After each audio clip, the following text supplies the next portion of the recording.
नमस्कार, मी श्रावणी. तर वि. स. खांडेकर यांनी लिहिलेल्या अमृतवेल या कादंबरीचे 1 ते 59 हे भाग आमच्या चॅनलवर मी ऑलरेडी अपलोड केलेले आहेत. आता त्या पुढचेच म्हणजे 60 ते 63 हे भाग मी या व्हिडिओत कव्हर करणार आहे. So stay tune with me. भाग 60. नंदाला उतरवून घ्यायला बापू स्टेशनवर आले होते. गाडी बंगल्याकडे जात असताना त्यांच्या तोंडून तिने जी हकीकत ऐकली ती विलक्षण होती. कसले तरी विषारी औषध घेऊन वसूने जीव द्यायचा प्रयत्न केला होता. डॉक्टरांनी मोठ्या शर्थीने तिचा प्राण वाचवला, पण अजून ती अर्धवट बेशुद्धीतच होती. झोपेच्या गोळ्या घ्यायची फार दिवसांची सवय होती तिला. त्यात या विषाची भर पडली. वसूला इस्पितळात नेल्यावर मधुरेने हाय खाल्ली. ती कुणाचेही ऐकेना. रडून रडून अकांत केला तिने. तिला फीट आली. सावध होताच नंदा मावशी म्हणून तिने बोकाड पसरले. त्या पोरीचे दुःख बापूंना बघवेना, म्हणून शेवटी त्यांनी तार केले.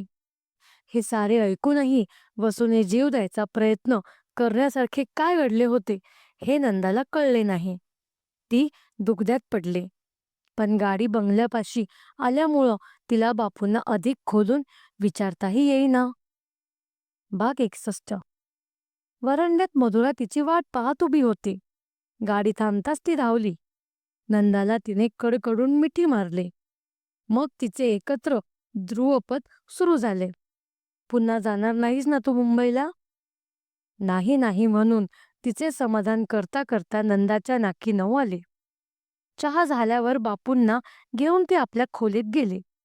बापूंनी कशीबशी सांगितलेली सारी हकीकत ऐकून ते सुन्न होऊन गेले. डोळ्यात उभे राहिलेले पाणी पुशीत ते स्वतः अशीच पुटपुटले. माणसाचं मन इतकं दृष्ट होऊ शकतं? एका निष्पाप मुक्या जीवाची चंचलच्या आठवणीने तिचा गळा दाटून आला. पहिल्या दिवशी गळ्यातले घुंगरू वाजवीत लायब्ररीत आलेली आणि बुजऱ्या नजरेनं आपल्याकडं पाहणारी चंचल, पुढे लाडिवापणाने आपल्या स्वागताकरिता वरंड्यात येऊन उभी राहणारी चंचल, मग जवळ येऊन आपले मस्तक घाशीत देवदत्त विलासपुरात आहे की नाही हे डोळ्यांनी सांगणारी चंचल. चंचलची अनेक रूपं तिच्या डोळ्यांपुढं उभी राहिली. बापू निघून गेले तरी नंदा तशीच बसून राहिली. त्यांनी सांगितलेल्या साऱ्या गोष्टींचा एक चित्रपटच तिच्या मनात तयार झाला होता. तो आता तिच्या डोळ्यांपुढून झरझर सरकू लागला. वसुदेव दत्ताच्या समाचाराला जाते. तो तिच्याशी बोलत नाही. मात्र नंदाचं पत्र आलं का? ती केव्हा परत येणार आहे असे तो बापूंना विचारित राहतो. ते ऐकून वसू त्याच्याशी भांडण उकरून काढते. देवदत्त उत्तरतो, नशिबानं तुझी नि माझी गाठ बांधलीये, पण आपणा दोघांच्या वाटा अगदी निराळ्या आहेत. मला फक्त 2 मित्र आहेत या जगात, नंदा आणि चंचल. त्यातल्या नंदाला भलता संशय घेऊन तू इथून घालवून दिलंस.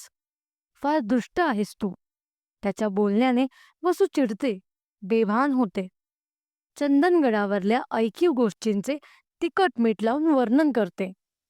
देवदत्त संतापतो, चल चालती हो इथून. पुन्हा तोंड दाखवू नकोस मला, म्हणून तो तिच्या अंगावर ओरडतो. 4-4 झालेल्या या अपमानाने भडकलेली वसू देवदत्त जन्मभर विसरणार नाही असा धडा त्याला शिकवायचे ठरवते. तो बंगल्यावर परततो. त्या दिवशी नोकराकरवी ती चंचलला खाण्यातून विष घालते.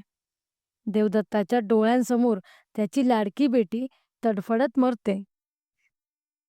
ही सारी वसूची करणी आहे हे त्याला कळते. तिने आपल्यावर घेतलेला हा सूड पाहून तो बेभान होतो. तो तिच्या बंगल्यावर जातो. तो तिचा गळा धरून चंचलच्या सोबतीला तुलाही पाठवतो अशी धमकी तिला देतो. त्याच्या मागोमाग धावत आलेले बापू मध्ये पडतात. देवदत्त वसूला सोडून देतो. खाली मान घालून तो म्हणतो, चुकलं माझं बापू, अजून ताब्यात राहत नाही माझं मन. अशी चूक पुन्हा होऊ देणार नाही मी. कृपा करून नंदाला हे कळवू नका. तिला फार दुःख होईल हे ऐकून. देवदत्त निघून जातो. पण भीतीने अर्धमेल्या झालेल्या वसूला आपल्या मनाचा तोल सावरता येत नाही. लहान सहान आवाजाने तिचा थरकाप होतो. देवदत्त बंदूक घेऊन आपल्याला गोळी घालायला येत आहे या विचाराने ती भ्रमिष्ठासारखी वागू लागते. झोपेच्या गोळ्या घेऊनही तिला झोप येत नाही. शेवटी भीतीच्या भरात 3-4 महिन्यांपूर्वी पैदा केलेले विषारी औषध ती घेते. दुसऱ्या दिवशी सकाळी वसूच्या आत्महत्येच्या प्रयत्नाची बातमी गावभर होते. देवदत्त स्वतःला आपल्या बंगल्यात कोंडून घेतो. तो धड खातपीत नाही, होय नाही याशिवाय कोणाशी दुसरे काही बोलत नाही. त्याच्या मनात नेहमी घोळणाऱ्या आत्महत्येच्या विचाराची नंदाकडून बापूंना कल्पना आलेली असते. ते हादरून जातात. त्यातच मधुरेच्या हट्टाची भर पडते. नंदाला बोलावून घेण्याखेरीज बापूंना गत्यंतर उरत नाही. भाग 62. कल्पनेनं हे सारं प्रसंग डोळ्यांपुढे उभे करताना नंदा मनाशी म्हणत होती, माणसाच्या विवेकशक्तीपेक्षा त्याचे मनोविकार किती बलवत्तर असतात. गांधींच्या पेक्षा शेक्सपियरला मनुष्य अधिक कळला होता. या दासबाबूंच्या आवडत्या उक्तीत किती भयंकर सत्य भरले आहे. पण वसूचा वेडासूड आणि देवदत्ताचा अंधळा राग हे काही परीक्षेला लावलेल्या शोकांतिकेतील अभ्यासाचे विषय नव्हते. त्यांच्याशी तिला मुकाबला करायचा होता. तो कसा करायचा या विचारात ती व्यग्र होऊन गेली. भाग 63. स्नान आटोपून नंदा वसूच्या समाचाराला इस्पितळात गेली. तेव्हा 11 वाजायला आले होते.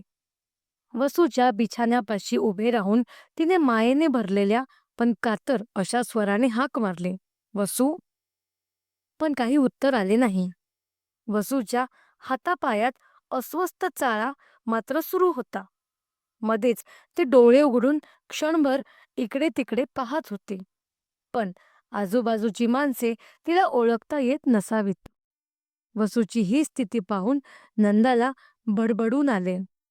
डॉक्टरांशी 4 शब्द बोलून ती खोलीतून बाहेर पडायच्या बेतात होती. इतक्यात वसूच्या मुद्रेवर मंद स्मित दिसू लागले. तिला शुद्ध आली असावी. खोल गेलेल्या आवाजाने तिने हाक मारली, नंदा.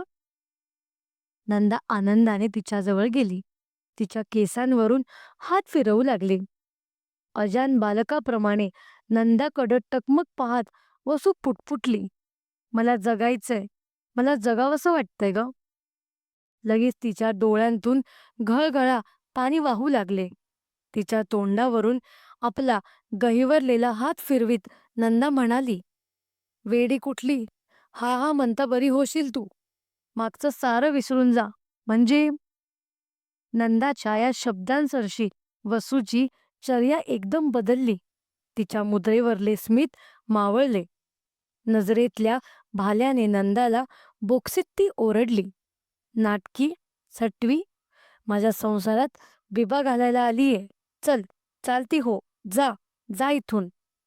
डॉक्टरांनी नंदाला खुनेने बाहेर जायला सुचविले. विषण्ण मनस्थितीत नंदा बंगल्यावर परतली. आता तिला दुसरे दिव्य करायचे होते. देवदत्ताची भेट घ्यायची होती. त्याला केव्हा भेटावे याचा ती विचार करू लागली. इतक्यात बापू लगबगीने तिला भेटायला आले.